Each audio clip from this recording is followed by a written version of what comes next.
On Ukraine, does the Zelensky letter, which includes an apology, various commitments to peace, which were praised by Mr. Witkoff, and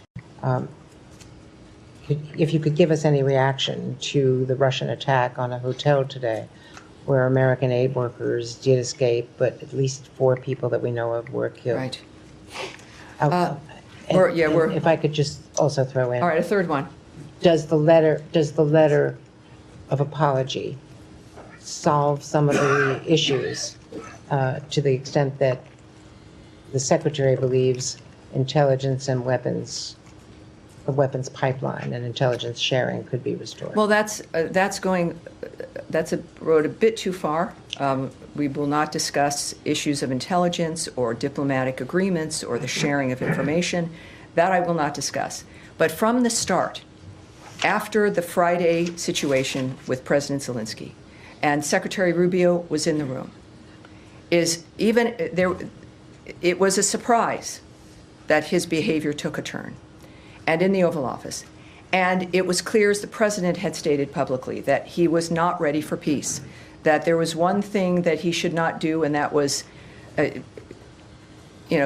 damage the nature of what was transpiring there, because we want to help him. We want to help Ukraine. We have been the biggest supporters of Ukraine in this conflict than anyone else in the world. We have made it very clear from the start how we feel about this situation.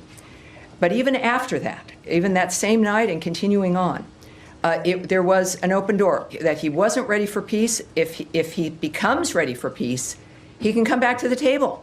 It was certainly not something that eliminated the potential to continue. But what it did do was highlight, and clearly with the follow-up message from President Zelensky, there was an awareness that, as he said, it did not go as planned, right? It was not a situation that was good or helpful, and as I'm paraphrasing here, and clearly indicated that he was ready to come back.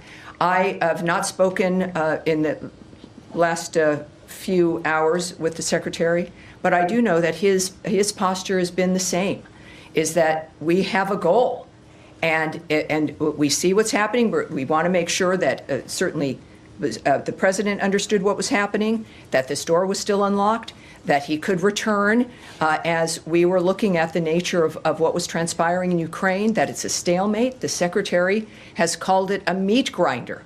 Hundreds of thousands of people dead, and the carnage not stopping. It's a stalemate where both parties have to be brought to the table to end it. We also had terrific success, as I mentioned in my opening, at the UN. The first time since the beginning of this conflict, a 3-paragraph statement about ending the conflict passed without opposition in the Security Council, which is a statement from those members, but also from the UN in general. It appears with that note that President Zelensky understands what's at stake, that we are here to help him, that there is one person who can bring those parties to the table, and it is President Donald Trump. The Secretary has understood that from the beginning. This is a united understanding that this has got to end, and these are men who understand what America can do to help that come to an end.